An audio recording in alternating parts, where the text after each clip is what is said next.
The only proper way to eliminate bad habits is to replace them with good ones. Jerome Hines. If you want to create a life of happiness, then it's imperative that you start working on getting rid of your bad habits and replacing them with positive ones. However, doing this isn't as simple as it sounds. It's because bad habits take time to build. It doesn't happen overnight. Instead, it occurs over a period of time until it gets to a certain point where you do the habit out of rote. You don't need to think about it, you just do it. That's when you know you've formed a habit.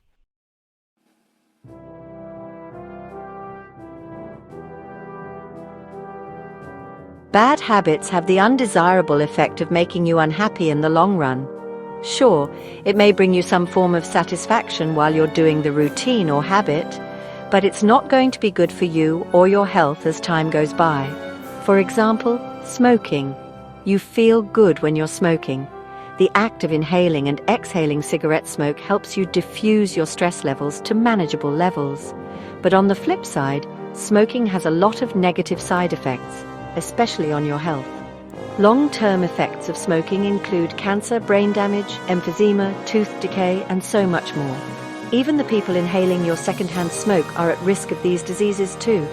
So you see, smoking is only going to bring you temporary satisfaction. In the long run, it's going to kill you.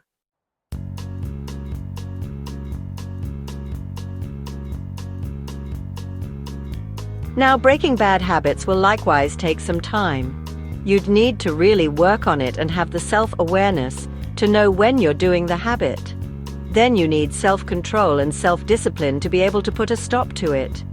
Here are a few strategies you can use to help you say goodbye to your bad habits.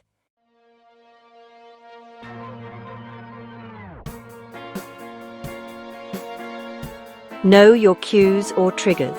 Experts say habits have 3 parts: a trigger or cue, a routine, and finally a reward. For example, in a smoker's case, one possible trigger could be eating. After you've eaten, you feel a strong urge to smoke. Or it could be that stress is your trigger. When you're stressed, the need to smoke becomes stronger. Knowing what your cues or triggers are is the first step to overcoming a bad habit. Study your bad habits. Analyze when you feel the need to carry it out. If you're trying to quit drinking alcohol, then stop buying alcohol. When you're socializing with friends, feel free to tell them you're trying to quit. If you've got good friends, they'll support you and help you achieve your goals, so they're not going to offer any alcohol to you. If your friends still pressure you to drink, then perhaps you should start spending less time with them and find others who'll be more supportive.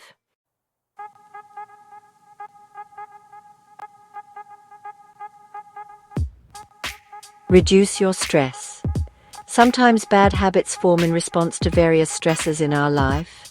You pick up the habit of smoking when you're stressed. You pick up drinking when you're overworked or when you have problems at home.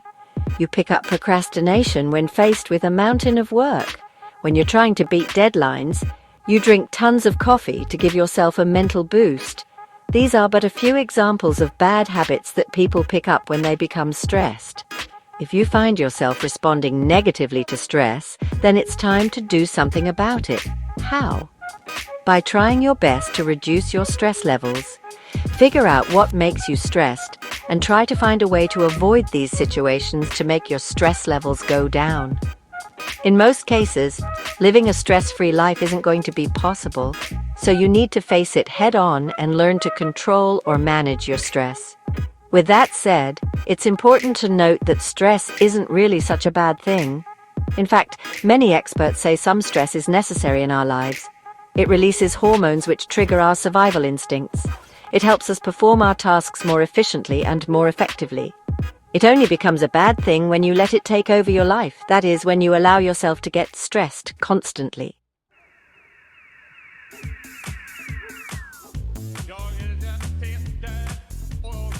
Anchor your bad habits to new and positive ones. One of the easiest ways to break a bad habit and replace it with a positive one is to use an anchor system. This is how it works. Every time you catch yourself starting to do the bad habit, you do the new one instead. For instance, you're trying to break the bad habit of, say, biting your nails. Let's say this bad habit is triggered by stress. Now, you also want to build a more positive habit of reading or listening to inspirational content to help you grow as a person. Every time you catch yourself biting your nails, you stop, and then you pick up a good book nearby and read a few pages. Or you can go on YouTube and listen to your favorite motivational speakers. After a few weeks of doing this routine, you'll be able to remove nail biting from your list of bad habits and end up more inspired and less stressed in the process.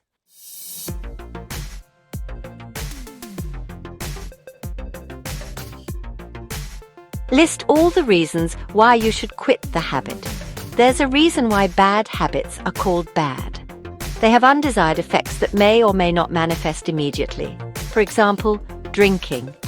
You know that when you drink in excess, you end up with a terrible hangover in the morning. You've probably puked a few times in public. Perhaps you notice your friends are no longer inviting you to social events and parties because they're afraid you'll have too much to drink and cause a scene. Write all these negative consequences down and use it as your why for why you should stop drinking. Make your descriptions as detailed and as graphic as possible. Every time you make a mistake and you go back to your old ways, look up this list and make a promise to do better next time.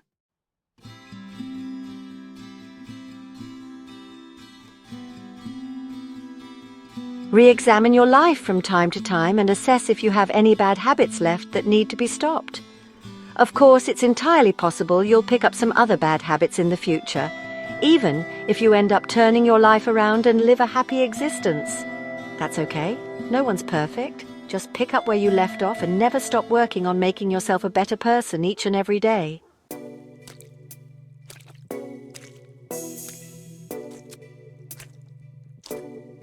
You can't let someone else lower your self-esteem because that's what it is, self-esteem. You need to first love yourself before you have anybody else love you. Winnie Harlow. Loving yourself is a prerequisite to creating a life of happiness. This is because you can only be truly happy and at peace with the world if you love yourself. Likewise, you can't fully love another person if you don't even appreciate yourself to begin with.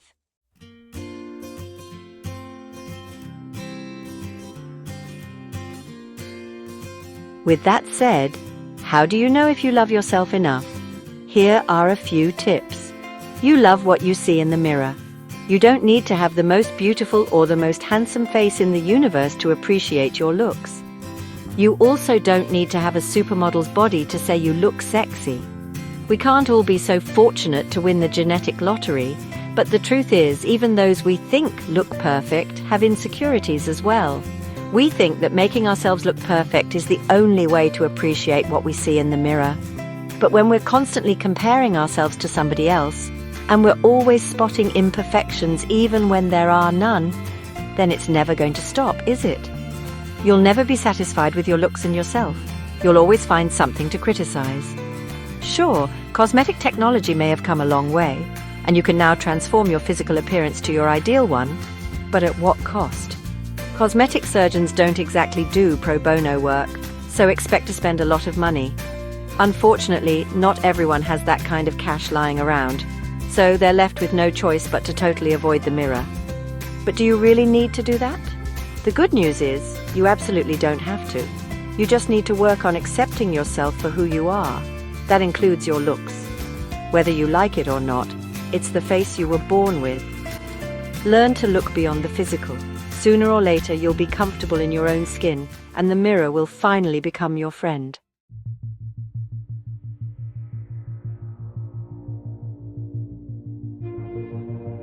You prioritize yourself above everyone else.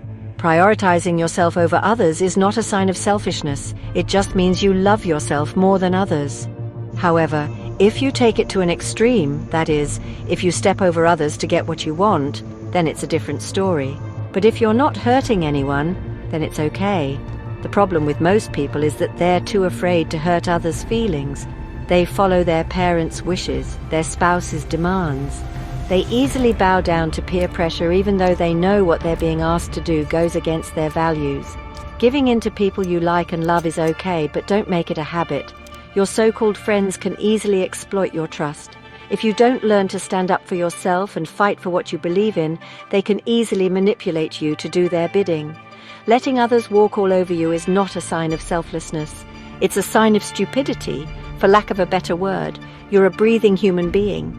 You have your dreams, your goals, your own life to live.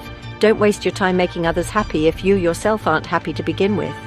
If you want to devote your life to making others happy, you need to be in a position of loving yourself fully first.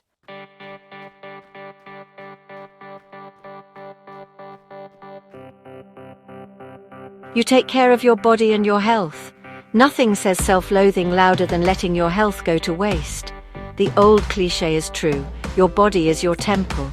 If you don't take care of your body, then it means you're not taking care of your temple. You don't need to sign up for a gym membership right now. Neither do you need to buy all organic food from this point forward. Taking care of your health simply means paying attention to your body and its needs. Make a habit of eating healthy food and stop feeding yourself junk food. Stop doing anything that basically degenerates your body. Things like smoking and drinking and taking drugs aren't cool. Sure, these may give you a short-term burst of happiness, but in the long run, you're going to suffer big time. Learn to listen to your body. When you're stressed and tired, take a nap. Take a day off. Go away for the weekend. Sometimes you may also want to do nothing at all for the whole day. Binge watching Netflix isn't ideal if you do it every day. But if it's just once a week or once a month, then it shouldn't be a problem, especially if it helps you take your mind off stressful things like work. Give yourself some room to breathe. As the saying goes, all work and no play makes Jack a dull boy. You not only get to have fun, but you also give your body a much-needed break from the hustle and bustle of your daily routine.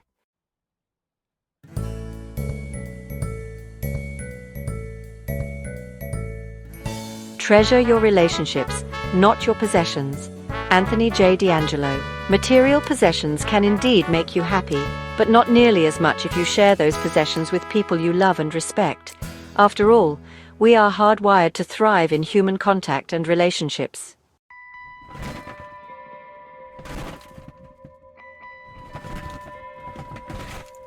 From the moment you were born, you had an instant relationship with your parents, siblings, and extended family members.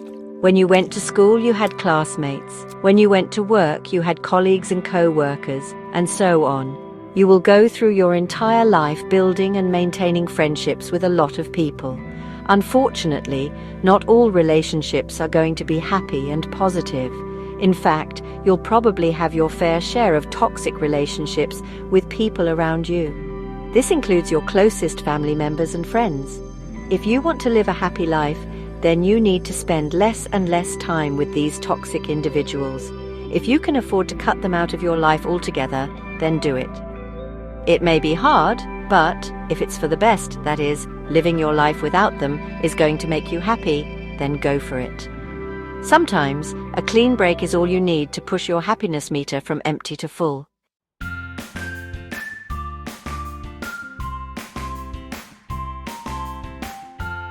When you're with the right kind of people, the good kind, your happiness is going to be off the charts. You'll be happier, more inspired, and more likely to be content. Spending your time with good people is literally going to be the highlight of your day, or even your week or month if you don't spend nearly as much time with them as you'd like. Here are a few ways to start building positive relationships with the people around you.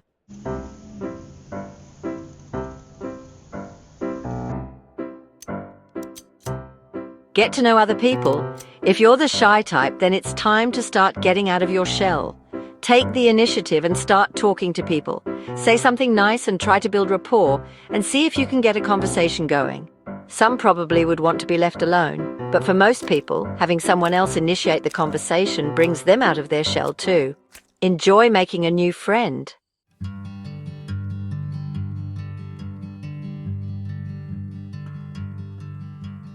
Be more understanding. Whether you like it or not, one of the best ways you can build relationships with others is to be more understanding. Try being open-minded when meeting new people. After all, we all have our differences. We are unique individuals with our own attitudes, our own beliefs, our own cultures. When you're more understanding, you can easily imagine yourself in the other person's shoes to know where they're coming from.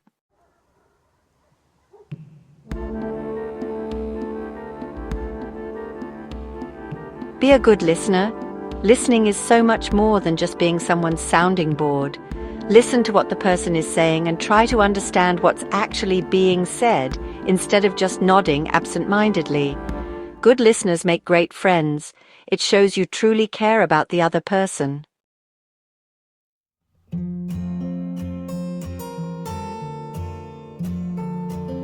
Be a good communicator. A lot of problems can arise when communication lines get crossed.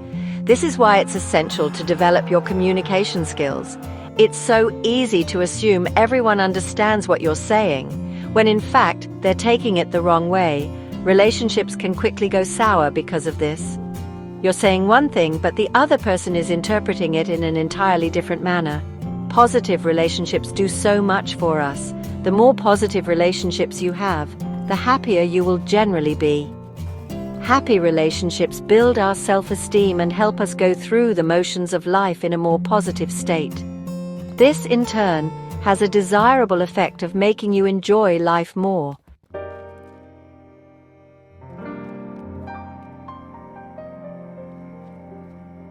Our lives are a sum total of the choices we have made. Wayne Dyer. We make decisions throughout the day. Most don't require much thinking. You just know exactly what you're going to do. But in many cases, you need to stop and take some time to mull over your decision, where you weigh the pros and cons of all the options available to you. When the stakes are higher, and you stand to lose something valuable, making the right choice is of utmost importance.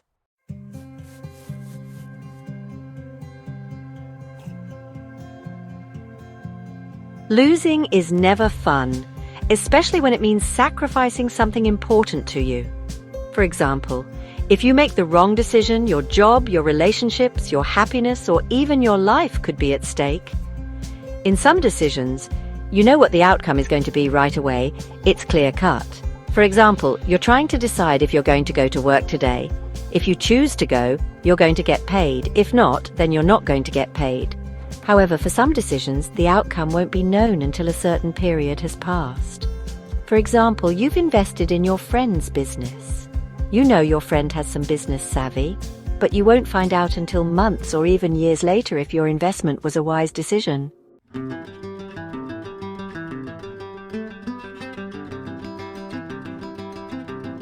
So, how do you know you're making the right choice in life? Here are 3 signs you're making the correct call. Your instincts say it's the right choice. You've probably made decisions before where deep inside you absolutely know you're doing the right thing, even though your mind says you're making a mistake. And it turned out that you were right. In most cases, you probably didn't even know why you made that choice. You just know that deep in your heart it was the right call.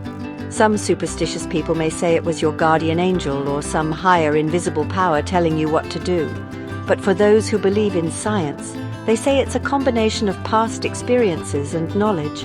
Our brains somehow connect the dots and interpret the data to tell us what to do.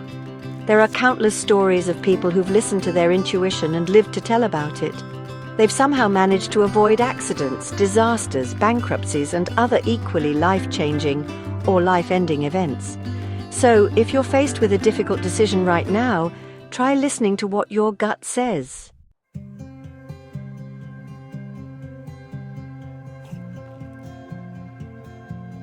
You're proud of your decision.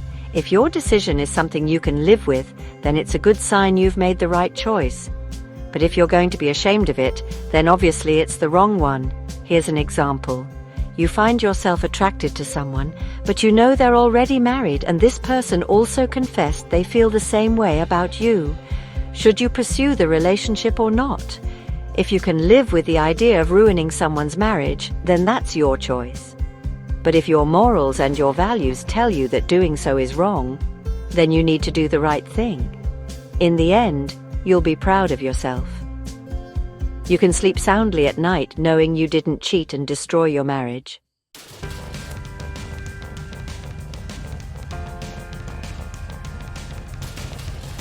You've weighed the pros and cons. Big decisions need analysis. In some cases, listening to your gut instinct probably isn't going to do you any favors. For example, moving to another country isn't a small thing. Leaving everything familiar behind can't be easy. But you know that there's a better opportunity waiting for you abroad. Your gut instinct will probably tell you to stay, but your logic may tell you to go for it. Whatever the case may be, write down the pros and cons of each option. Then sit on it for a few days and come back to it when you've thought things through. In the end, what's important is that you go after what's going to make you happy. You may ask other people for their input, but remember, it's your life and your actions will impact you more than anybody else.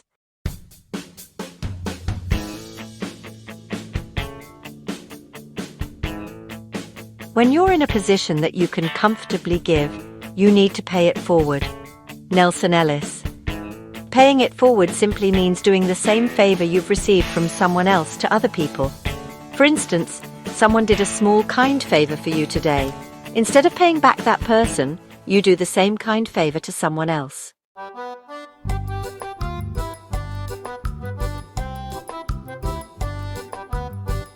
Paying it forward is a very powerful concept. One random act of kindness has the power to change someone's day for the better. Imagine if everyone in the whole world practiced this concept. One good deed can touch billions of people. While we can only dream about living in a much better world, paying it forward can truly make a lot of people's lives better. Your generosity and your kindness are going to make others happy, but will it make you happy as well? Well, research says yes. Giving makes you feel good about yourself.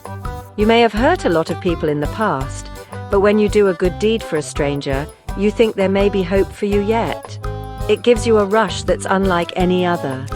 It makes you feel fantastic you did something that helped somebody and made them happy in the process.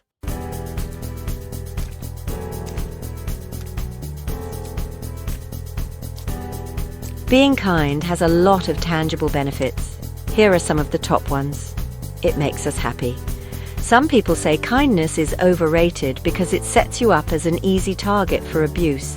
This may be true, but then again, there's no rule book that says you have to be kind to everyone. Not everyone deserves your kindness. The moment you feel like you're being taken advantage of, just move on from that person. Don't let a few rotten eggs turn you off from helping others. There are plenty more people who will appreciate your help and will be more than willing to pay your kindness forward. These are the people you should strive to help out. With that said, when you help people who truly need your help, you'll feel a deep sense of happiness and accomplishment that you're not going to find anywhere else.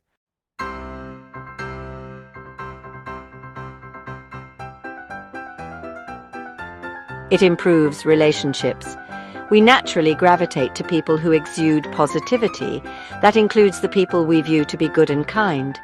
While it's true you should only help someone because you want to help, not because you're expecting anything in return, the fact remains that being kind has a few side benefits.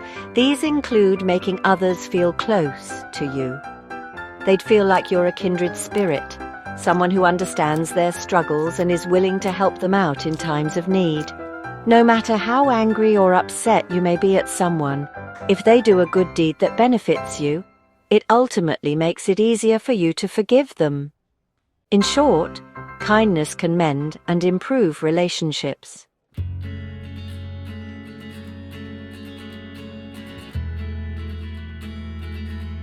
It improves our lives. Try doing a random act of kindness every day for a few weeks and see if that doesn't turn into a good habit. When you've made kindness a habit, your self-satisfaction is going to be at an all-time high. The people whose lives you've touched in one small way or another are going to be grateful to you. You'll make new friends, you'll be happier, you'll be a more positive person, you'll be a joy to be around with. Don't expect anything in return, though. If the people you've helped continue to pay it forward, you're making your community and the world a much better place. No matter how small or insignificant you think your act of kindness is, continue doing it. You may not know it, but all these small things are going to add up, and your kindness will come back to you when you least expect it. It's how karma and the universe works.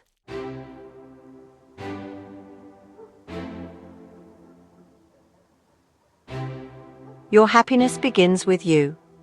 If you're in an unhappy state right now, look deep within you for answers. Figure out why you're unhappy. And from there, look into improving yourself and building more positive relationships with others. Learn to love yourself and make yourself happy first. It's going to be hard making others happy if you can't even be happy yourself. Make the right choices and the right decisions. Start by replacing your bad habits with positive ones. Make an effort and learn how to maintain that happiness in the face of trials and tribulations. Your road to happily ever after has just begun. Wishing you all the best on your inner journey.